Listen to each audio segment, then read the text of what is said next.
아멘. 오늘 설교의 제목은 자족을 배우라는 것입니다. 자족이라고 하는 것은 어떤 환경이나 상황에 구애됨이 없이 스스로 만족하며 살아가는 것을 자족이라고 합니다. 그리스도 안에서 자족하는 삶이란 가장 고상하고 또 높은 수준에 있는 그런 신앙의 수준이라고 말을 할 수가 있겠습니다. 새해를 맞이하여서 이 제목의 설교를 할 수 있다는 것이 참 복되다라고 하는 생각을 하게 되었습니다. 로이드 존스 목사님은 제가 참 존경하고 또 가장 제가 그분의 책을 애용하면서 읽고 있는 그런 분이신데요. 그 로이드 존스 목사님은 오늘 본문 4장 11절로 12절을 모든 성도들이 예배를 마치고 축도하기 전에 이 말씀을 다시 한번 읽어 드린 후에 축도를 했으면 좋겠다, 그런 이야기를 하시더라고요. 그만큼 성도들이 예배하고 돌아가는 삶에 이 말씀을 마음에 담고 새기고 또 그와 같은 삶을 살고자 힘썼으면 좋겠다, 그런 소망을 담아서 그렇게 말씀하신 줄로 믿습니다. 오늘 본문의 내용으로 들어가 보면 바울은 자신이 그 로마의 감옥에 있는 자신에게 귀한 선물을 보내준 빌립보 교회에 대해서 감사를 표시하고 있습니다. 이것은 이미 1장에서도 감사를 표시했지만 또다시 여기에서 감사하는 마음을 이렇게 밝히고 있는 것은 그 빌립보 교인들이 베풀어준 호의가 그만큼 바울의 마음에 깊은 감동이 되었다는 것으로 이해할 수가 있겠습니다. 그러나 또한 바울은 정말 진심으로 빌립보 교인들이 보내준 호의에 진심으로 감사를 하고 있지만 또한 더불어서 혹시라도 교인들이 자신의 진심을 또 자신의 신앙을 오해할까 싶은 염려가 있었어요. 그 염려는 자신이 오직 그리스도를 의지하고 살아계신 하나님을 의지하여 살지 않고 성도들이 보내주는 호의나 헌금을 의지하여 사는 것처럼 보여질까, 그것이 염려된 것이에요. 그러니까 빌립보 교인들이 보내준 호의에, 헌금에 깊이 감사를 하다 보니까 성도들이 목사님이 우리가 보내주는 헌금이 아니면 살 수가 없는가 보다, 혹시 이렇게 생각할까, 그게 걱정이 되었다는 것이죠. 그래서 바울은 무려 10구절에, 이 빌립보서 짧은 성경에서 10구절에 걸쳐서 장황하게 우리가 자신이 자족하는 삶을 살고 있다는 것과 또 우리가 자족하는 삶을 살아야 한다는 사실들을 설명을 하고 있습니다. 이것을 예를 들어보면 이렇게 설명할 수가 있겠습니다. 저는 교회로부터 생활비를 받아서 사용을 하고 있습니다. 그래서 저는 진심으로 우리 동산교회 형제들에게 감사를 드리고 있습니다. 여러분의 호의와 사랑으로 제가 생활비를 받아서 부족하지 않게 살고 있기 때문입니다. 이 부분에 있어서 저 또한 바울처럼 정말 마음으로 깊이 감사하고 또 여러분에게 참으로 감사함을 표합니다. 그런데 제가 그럼에도 불구하고 의지하고 살아야 할 분은 주님이어야 한다는 것입니다. 그래서 혹시 여러분이 생활비를 주지 않거나 혹은 생활이 불가능할 정도로 적게 줄지라도 주님이 일용할 양식을 주시고 나의 삶을 책임져 주실 것이라고 하는 믿음으로 살아야 한다는 것입니다. 혹시 그런 상황이 올지라도 조금도 교인들을 원망하거나 또 내 자신의 삶을 두려워하지 않고 사는 것이 사도가 말하고자 하는 자족하는 믿음인 것입니다. 사도는 이것을 분명하고 확고하게 설명하고 싶어 합니다. 그러나 저 또한 그런 믿음으로 살아야 한다고 생각은 하고 또 그렇게 설교하고 말도 하지만은 사실은 두렵기도 하고 염려가 되기도 하고 만일 그런 상황에 닥친다면 불안하기도 합니다. 현실적으로는 주님보다는 보장된 안전장치가 훨씬 더 안심이 되어지고 또 그것을 의지하려고 하는 경향이 분명히 제 안에도 있다는 부끄러운 고백을 할 수밖에 없습니다. 그렇지만 이렇게 하는 것은 옳지 않다는 것입니다.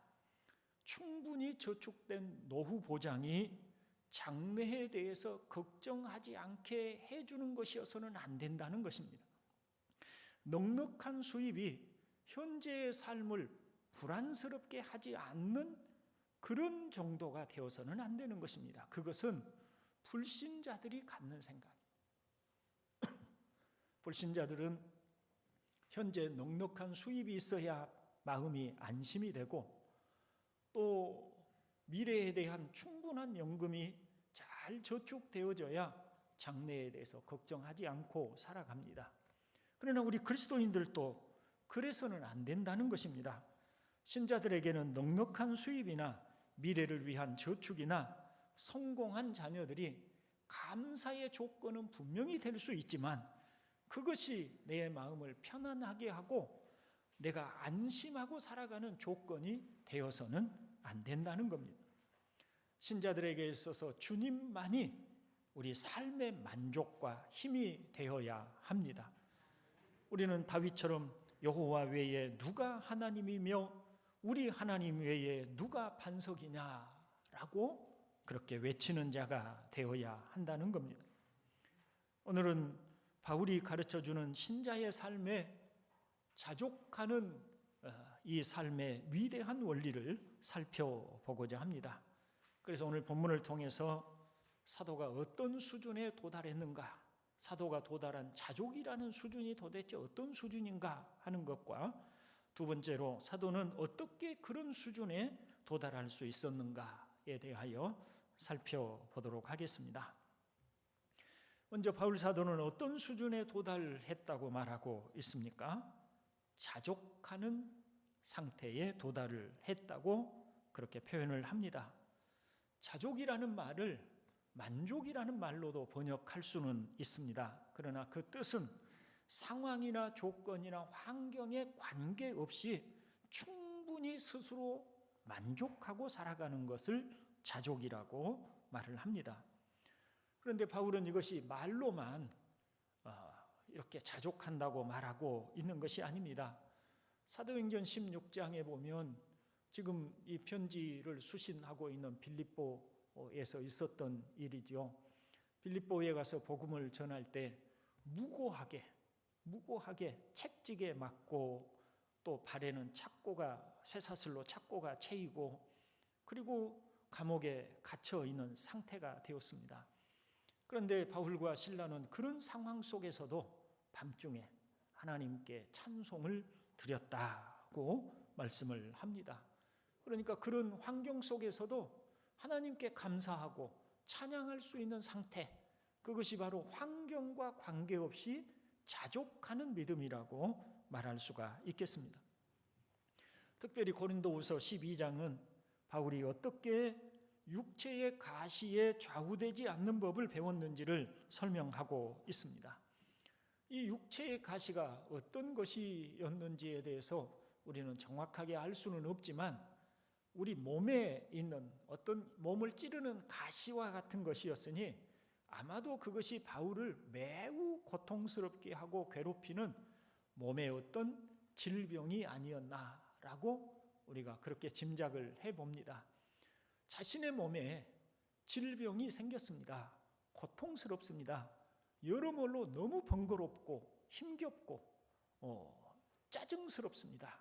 그런 상황 속에서도 그는 감사하고 자족했다고 말을 합니다. 고린도후서 12장 9절에 보면 나에게 이르기를 내 은혜가 네게 족하도다. 이는 내 능력이 약한 데서 온전하여짐이라 하신지라. 그러므로 도리어 크게 기뻐함으로 나의 여러 약한 것들에 대하여 자랑하리니 이는 그리스도의 능력이 내게 머물게 하려 함이라고 바울이 그렇게 고백하고 있지요. 자신의 약한 것, 육체의 가시를 포함한 자신의 약한 것들, 다른 사람에 비해서 부족한 것들, 그렇죠 여러분. 건강하지 못한 사람은 건강한 사람은 건강하지 못한 사람의 고통을 잘 이해하지 못합니다. 그러나 몸에 병이 있는 사람은 그것이 얼마나 일상을 살아가는데 큰 고통이고 괴로움인지 잘 알아요. 그런 고통이 몸에 있고 그런 여러 가지 약함이 몸에 있는데 그것을 도리어 자랑하고 그것들을 도리어 기뻐한다고 그렇게 말을 하고 있습니다. 그와 같은 상태를 자족의 상태라고 그렇게 말을 하는 것이죠. 여러분에게 병이 있는데도, 여러분을 괴롭히는 질병이 있는데도 감사하고, 그것이 그저 신앙인이기 때문에 말로만 감사합니다, 감사합니다 하는 것이 아니라 진심으로 그 병이 자신에게 있음을 인하여 감사하고 살 수가 있겠습니까? 감사하는 것이 바로, 진정으로 감사하는 것이 바로 자족의 상태인 것입니다. 또 바울이 자족을 어떻게 강조하고 있는지를 디모데 전서의 말씀을 통해서 볼 수 있는데요. 디모데 전서는 아시다시피 바울이 임종이 다가온다는 것을 알고 자신이 자식처럼 사랑하는 목회자 디모데에게 보내는 편지입니다. 거기에서 보면 디모데전서 6장 6절로 8절에 그러나 자족하는 마음이 있으면 경건은 큰 이익이 되느니라. 우리가 세상에 아무것도 가지고 온 것이 없으며 또한 아무것도 가지고 가지 못하리니 우리가 먹을 것과 입을 것이 있은즉 족한 줄로 알 것이니라고 말씀을 합니다. 여기서 바울은 디모데에게, 목회하고 있는 디모데잖아요. 목회하고 있는 디모데에게 아무것도 가지고 온 것이 없지 않냐, 또 아무것도 가지고 갈 것 없지 않냐, 그러니 너에게 먹을 것과 입을 것이 있으면 그걸 족한 줄로 알고 오직 목회에 전념하라고 권고하고 있어요. 이렇게 욕심 부리지 않고 자신의 형편에 대해서 불평이나 불만을 하지 않고 감사하며 자족하며 경건하게 살고자 할 때 그 자족이 너의 경건의 삶에 큰 도움이 될 것이다. 이런 권고를 하고 있는 겁니다. 이제 주님의 가르침을 살펴보지요. 주님께서는 마태복음 6장 34절에서 그러므로 내일 일을 위하여 염려하지 말라고 말씀을 하셨습니다. 이 내일 일을 위해서 염려하지 말라는 말은 앞에서 먹는 것과 마시는 것과 입는 것에 대한 의식주에 대한 이야기를 하시고 나서 하신 말씀입니다. 사람이 의식주라고 하는 것은 우리가 살아가는데 무엇보다도 가장 기본적으로 필요한 것들이잖아요. 가장 우리 사람이 살아가는데 가장 필요한 것이 의식주인데, 이 의식주 문제, 무엇을 먹을까, 무엇을 마실까, 무엇을 입을까, 이것은 하나님께서 다 아신다. 그리고 너희에게 이것이 있어야 할 줄을 아신다. 그러니 내일 무엇을 먹을까, 무엇을 마실까, 무엇을 입을까 염려하지 말라고 말씀을 하고 계시는 것입니다. 그러니까 주님의 말씀은 너희에게 있는 가장 기본적인 것이 결핍되었을지라도, 또 그것에 대한 두려움이나 불안이 있을지라도 염려하지 마라. 하늘에 계신 너희 아버지가 아신다고 하셔서 자족하는 그런 신앙을 가지고 살라고 권면하고 있다는 것입니다. 그런데 우리가 이렇게 말씀을 드리면 혹시 오해될 소지가 또한 있습니다. 그것은 그렇다면 우리가 예수 믿고 살아가는 것은 그냥 되는 대로 살아가는 것이구나. 뭘 더 열심히 노력할 필요도 없고, 또 더 힘써서 애쓰고 살아가야 할 필요도 없고, 성공을 위해서 힘써야 할 그런 필요도 없고, 그럴 아무런 의욕적인 삶을 살아야 될 필요가 없다는 말씀이구나. 이렇게 오해할 수 있습니다. 그러나 그것은 결코 아니라는 점을 말씀을 드립니다. 어떤 사람들을 보면 우리가 소위 말하면 무량태수 같은 사람이라고 하는 사람들이 있지요. 집에 쌀독에 쌀이 떨어지는지, 또 통장에 잔고가 남아있는지 관심도 없고 가족들의 생계에 대해서도 아무런 관심도 없이 살아가는 사람들이 있습니다. 그것은 성경에서 절대로 말하고 있지 않습니다. 성경에서는 일하지 않는 자는 먹지도 말라고 말씀을 하셔서 분명히 하나님께서 우리에게 주신 은혜 아래서 최선을 다해서 살아가고 힘써서 살아가고 준비할 수 있다면 미래에 대해서도 충분히 준비하는 삶을 살아야 한다는 것을 말씀해 주고 있습니다. 그러니까 합법적이고 공정하게 잘못된 방식이 아닌 공정한 방식으로 우리가 힘써서 무엇인가 이루려고 노력하고 애쓰는 것에 대해서 말을 하는 것이 아니라, 자족이라고 하는 것은 내가 어떻게 할 수 없는 상태, 예를 들어서 바울에게 있어서 그의 몸의 질병은 하나님께서 그의 몸을 치료해 주시기를 3차례나 기도했음에도 불구하고 하나님이 내 은혜가 너에게 족하도다, 그것은 더 이상 기도하지 마라, 내 은혜가 이것은 내가 너에게 준 것이다 라고 말씀하실 때 그건 바울이 어떻게 할 수 없는 것이잖아요. 그런 상황에 대하여서도 불평하지 않고 또 그런 상황에 대해서 그것 때문에 행복해하거나 불행해하지 않는, 좌우되지 않는 그런 마음의 상태를 말하는 것입니다.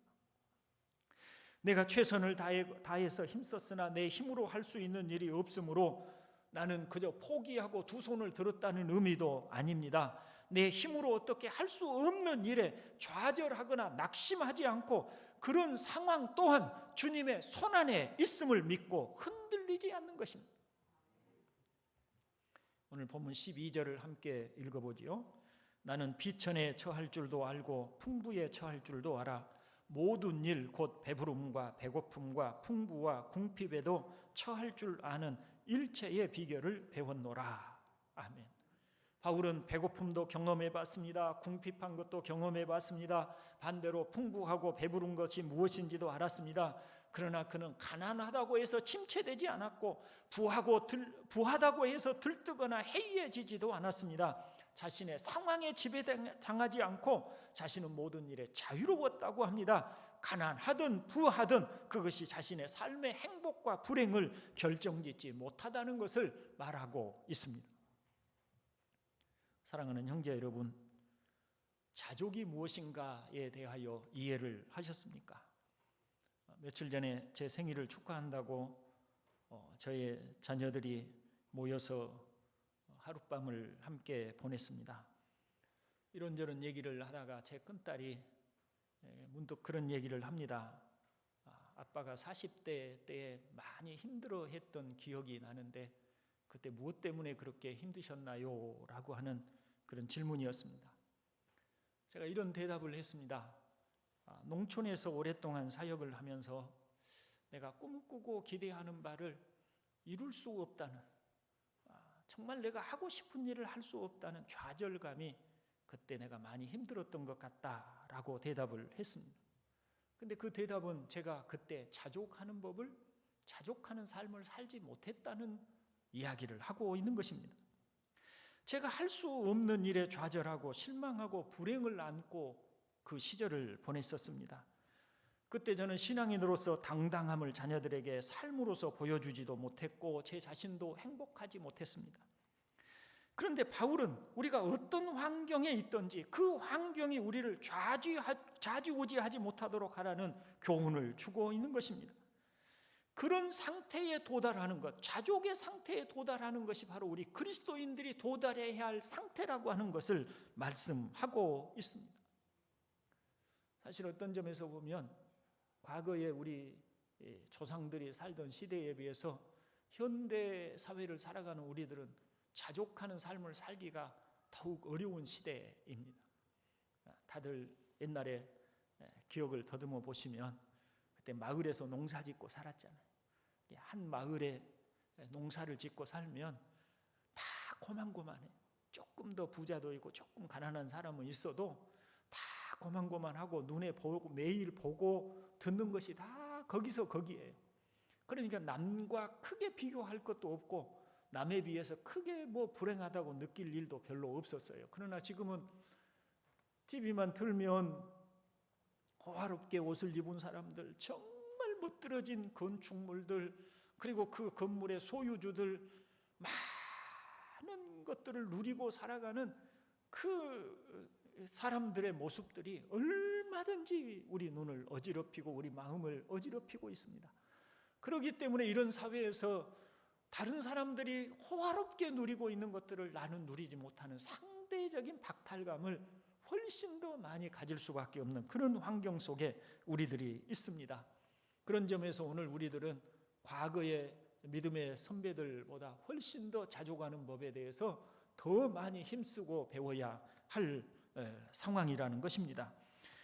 어떤 상황에도 휘둘리지 않고 자족하는 신앙은 우리가 항상 추구하고 바라는 수준이어야 함을 다시 한번 기억하시기를 주님의 이름으로 축원을 드립니다. 자, 그렇다면 바울은 어떻게 그런 수준에 도달할 수 있었을까요? 여기서 오늘 본문의 속에서 보면 바울은 내가 배웠노니라고 말을 하고 있습니다. 배웠다고 합니다. 자, 배웠다는 말 속에는 바울이 원래부터 자신이 예수를 처음 믿고 성령 충만하게 된 후로 원래부터 그런 신앙 수준에 있었다는 겁니까? 그런 신앙 수준에 있지 못했다는 겁니까? 신앙 수준에 있지 못했다는 겁니다. 원래 바울은 예수를 믿고 처음 신앙생활을 시작했을 때부터 자족하는 사람은 아니었습니다. 그런데 그는 배웠습니다. 점점 배우고 또 배우면서 그런 신앙의 수준까지 도달할 수가 있었던 것입니다. 본문 속에 보면 일체의 비결을 배웠노라고 하는데, 일체의 비결을 배웠노라는 말은 비법을 알게 되었다, 비밀을 알게 되었다라고 하는 뜻입니다. 그가 어느 순간에 자족하는 비밀과 비결들을 배워서 깨달아 알게 되었다라고 하는 거예요. 그래서 그 바울이 그런 수준에 도달할 수 있었다는 것이죠. 자, 바울이라고 하는 사람을 우리가 한번 생각해 봅시다. 바울은 대단히 섬세한 사람이고 열정적인 사람이에요. 그는 한시도 가만히 있지 못하고 복음을 전하기 위해서 정말 분주하게 열심히 전도하는 전도자였습니다. 그런데 그가 억울하게, 여러분, 우리가 억울한 일이 아니라 내가 당연히 잘못해서 감옥에 가도 얼마나 그 좁은 공간 안에 자유를 잃고 이렇게 갇혀 지낸다는 게 고통스러운 일입니까? 그런데 아무런 잘못도 없이 억울하게 감옥에 갇혀서 지내야 하고 매를 맞아야 했던 상황은 정말로 견디기 쉽지 않았을 것이에요. 사도행전을 보면 바울이 아테네에 가서 설교하는 장면이 나옵니다. 그때 바울의 그 설교의 내용을 분석해 보면 그 당시에 최고의 지성인이라고 할 수 있는 그리스의 철학자들과 토론하기에 조금도 부족함이 없는 사람, 그런 학문적인 지성을 가지고 있는 사람이었음을 우리가 볼 수 있어요. 그런데 바울이 목회하고 있는 대상은 대부분이 그 사회의 노예들이었고 사회의 하층민들이었습니다. 그래서 고린도전서 1장에 보면 바울이 그렇게 설명을 하고 있지요.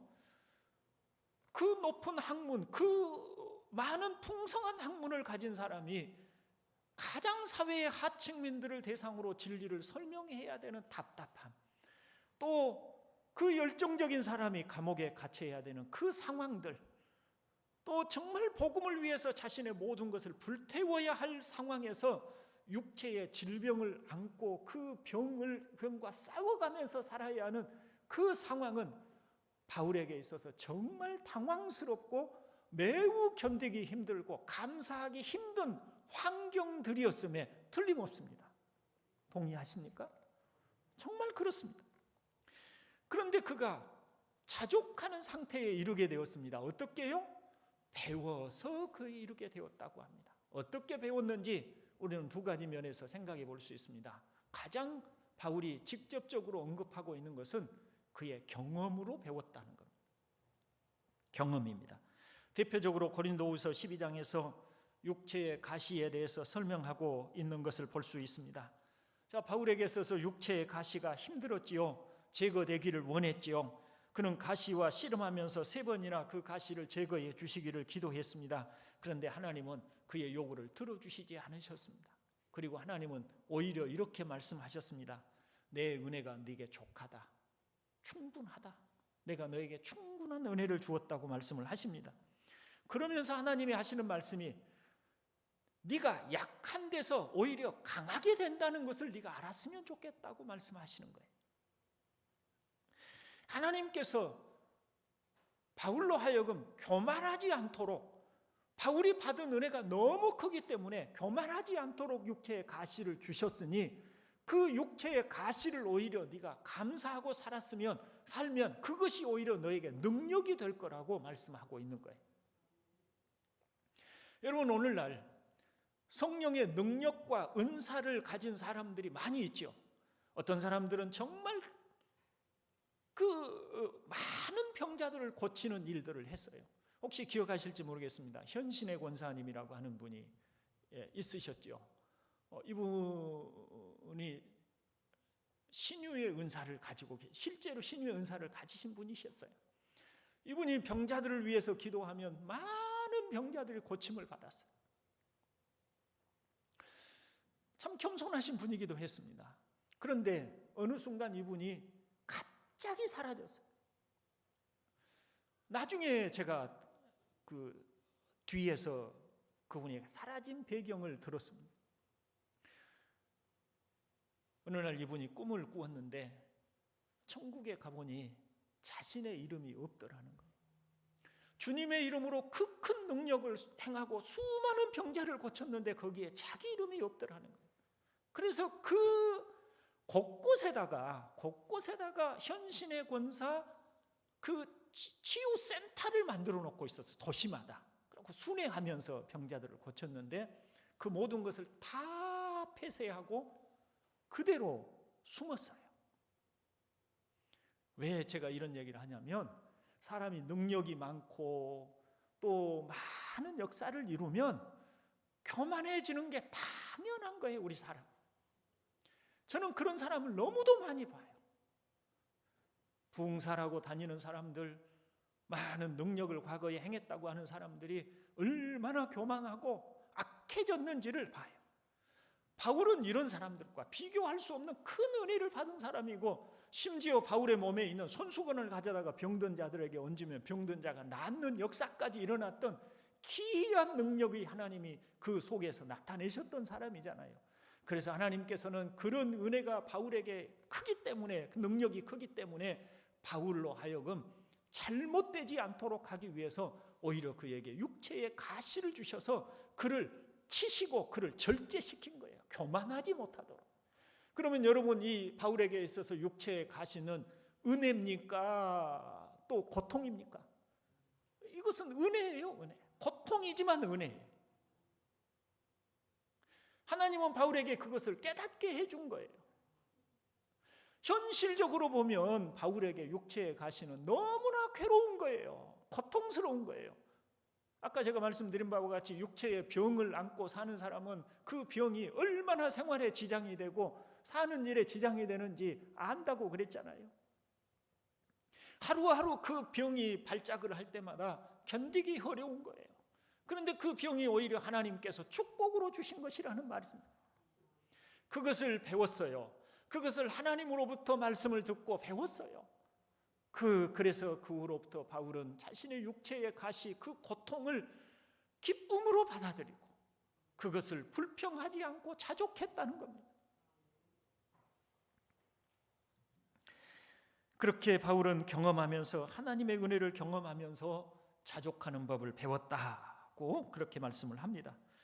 다음으로 바울이 자족하는 법을 경험으로만 배운 것이 아니라 그는 진리의 말씀들을 통하여서 논리적으로 자족하는 법을 배웠다고, 이것은 우리가 짐작으로 알 수가 있습니다.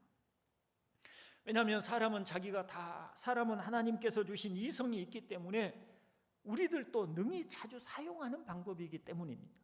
예를 들어보면 이렇습니다.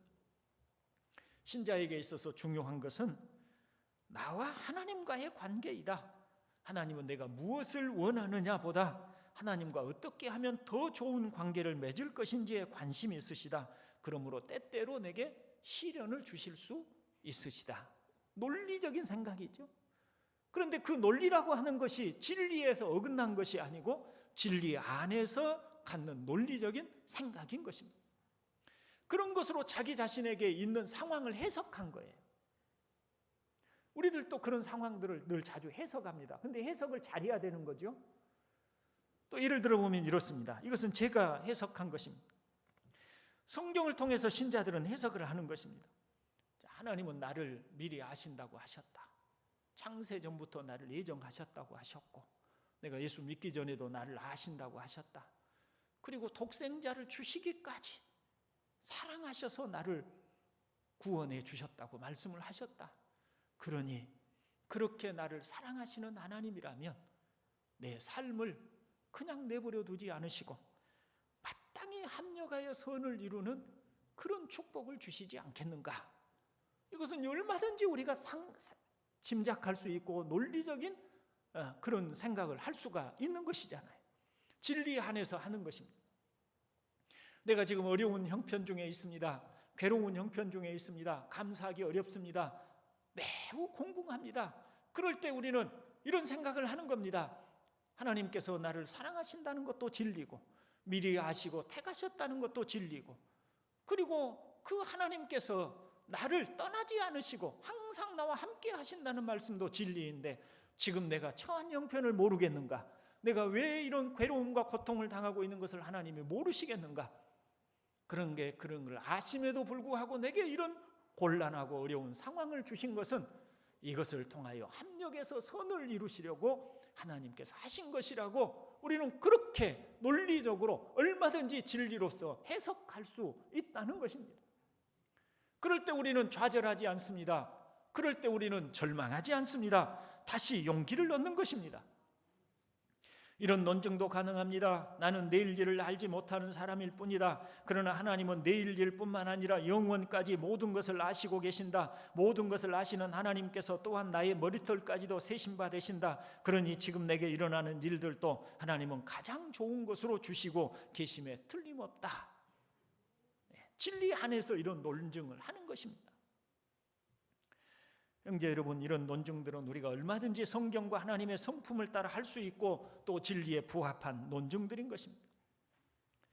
앞에서 저는 개인적으로 40대 때의 깊은 좌절감에서 고통스러웠던 적이 있었다는 말씀을 드렸습니다.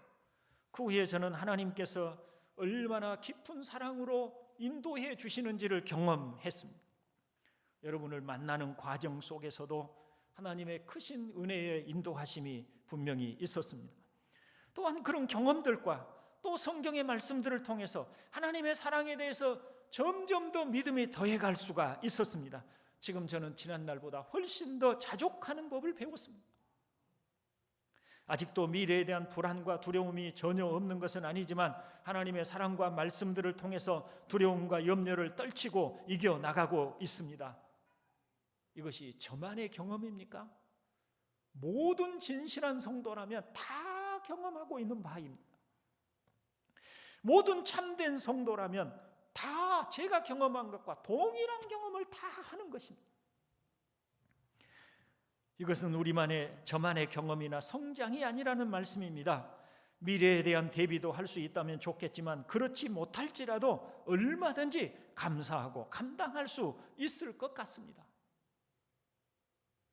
바라기는 주님께서 은혜를 주셔서 우리 동산교회 형제들이 하나님 아버지의 신실하심과 사랑을 믿음으로 자족하는 은혜로 말미암는 평강을 누리고 살아가시기를 주님의 이름으로 축원을 드립니다. 이제 마지막으로 본문 13절, 바울이 찾은 진짜 비결, 즉 능력의 원천에 대한 말씀을 합니다. 13절을 함께 읽어봅니다. 내게 능력 주시는 자 안에서 내가 모든 것을 할 수 있느니라. 아멘. 한때 이 말씀을 우리가 잘못 오용했었지요. 마치 이 말씀을 무슨 알라딘의 램프처럼 마법의 양탄자처럼 그렇게 생각해서 예수만 믿으면 무엇이든지 할 수 있다는 그런 용기나 격려를 주는 말씀으로 우리가 이 말씀을 생각했고, 그래서 우리가 늘 암송하면서 좋아했던 말씀이에요. 그런데 이 말씀의 뜻은 그게 아니죠. 내가 가난하게 되든 부하게 되든 내가 비천에 처하든 풍부에 처하든 어떤 상황에 처하든지 간에 나는 좌절하거나 절망하지 않고 내게 능력 주시는 분 안에서 얼마든지 자족할 수 있다, 이 뜻입니다. 얼마든지 자족할 수 있다. 누구 안에서? 내게 능력 주시는 자 안에서. 이런 말씀을 하고 있는 거예요. 그러니까 정말 바울이 참된 능력의 근원을 어디서 찾았냐면 바로 그리스도, 하나님 아버지와 우리 주 예수 그리스도에게서 참된 능력의 근원을 찾은 거예요. 다윗이 시편 18편 1절로 2절에서 그랬지요. 나의 힘이신 여호와여, 내가 주를 사랑하나이다. 여호와는 나의 반석이시요 나의 요새시요 나를 건지시는 이시요 나의 하나님이시요 내가 그 안에 피할 나의 바위시요 나의 방패시요 나의 구원의 뿌리시요 나의 산성이시로다. 이 구절을 한마디로 요약을 하면 하나님께서는 나의 보호자가 되어주시고 하나님께서는 나를 안전하게 돌보아 주시는 분이십니다 라고 하는 뜻이에요. 하나님께서 나의 보호자가 되어주시니까, 그분이 나의 산성이 되어주시니까 천만인이 나를 에워싸 둘러싸고 진칠지라도 나는 그 속에서 편안하게 눕기도 하고 자기도 하겠다고 하는 그런 자족의 그 원천을 고백하고 있는 것입니다. 하나님이 나의 힘이십니다. 예수 그리스도 안에서 나는 모든 것을 할 수 있습니다. 내가 어떤 형편에 처하든지, 내가 아무리 가난하게 되고 내일 먹을 양식이 없어도 나는 그에 대해서 굴하지 않고, 왜 내가 내 인생이 이렇게 비참하냐고, 왜 나는 내일 먹을 양식을 걱정해야 되는 사람이냐고 스스로를 한탄하는 것이 아니라 감사하고, 또 내일 먹을 양식은 하나님이 주실 것으로 믿고 오늘을 감사하며 살 수 있는 능력을 그 안에서 얻었다는 것입니다.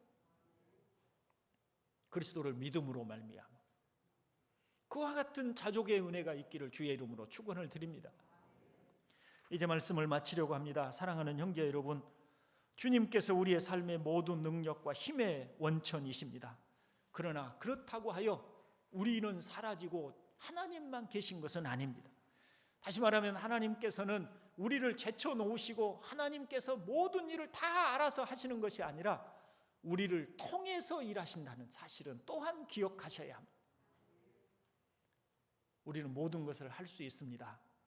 그 말은 모든 것을 내가 다 할 수 있다는 것이 아니라 그리스도 안에서 어떤 일이든지 할 수 있습니다 라고 하는 그런 고백이 되는 줄로 믿습니다. 이제 모든 상황에서 자족하는 법을 배우고 깨달아 하는 우리 동산교회 형제들이 되기를 진심으로 바랍니다. 그런 수준에 도달하는 신자가 될 수 있기를 바랍니다. 상황이나 환경에 흔들리지 않고 평안을 누리는 성도가 되기를 바랍니다. 왜냐하면 여러분 곁에 주님이 계시고 그분이 은혜를 베풀고 계시며 여러분의 손을 붙잡고 계시기 때문입니다. 그러시기 위해서 그리스도를 묵상하십시오. 기도하십시오. 그리스도인의 삶을 살려고 하십시오. 그리스도와 함께 시간을 보내고 마치 어떤 의미로는 그리스도에게 미친 사람처럼 그리스도를 사랑하는 사람이 되시기를 바랍니다. 그리고 나머지는 주님께 맡기십시오. 그분이 어떻게 우리를 사랑하셨는지를 믿으십시오. 그래서 그분이 결코 나를 떠나지 않으시고 나와 함께 하시고 나의 필요한 것들을 채워주실 걸 또한 믿고 행하시기를 주님의 이름으로 축원을 드립니다. 올 한 해를 사는 동안에 이 자족하는 법을 배우셔서 그리스도 안에서 평안의 삶을 살아가시기를 주님의 이름으로 축원을 드립니다. 기도합니다. 아버지 하나님, 저희가 너무 연약한 것을 아시지요. 그래서 오늘 말씀을 통해서 우리에게 자족하는 신앙이 되라고 또 교훈하신 줄로 믿습니다. 성령님께서 이 진리를 우리에게 참으로 가르쳐 주시고 또 이 진리의 말씀과 그동안의 우리의 삶을 돌아보며 우리가 얼마든지 하나님을 의지하고 살아도 부족함이 없다는 것을 충분히 깨닫게 하여 주옵소서. 그러므로 우리의 삶에 좌절과 실망의 때가 있을지라도 그에 좌우되지 아니하고 하나님 앞에 자족하는 삶을 살게 하여 주시옵소서. 올 1년 동안 우리 하나님께서 우리 동산교회 형제들이 하나님이 주시는 평안을 누리며 사는 한 해가 되도록 축복해 주시옵소서. 구주 예수 그리스도의 이름으로 기도드리옵나이다. 아멘. 오늘 예배 후에 구역장님들 모임이 있습니다.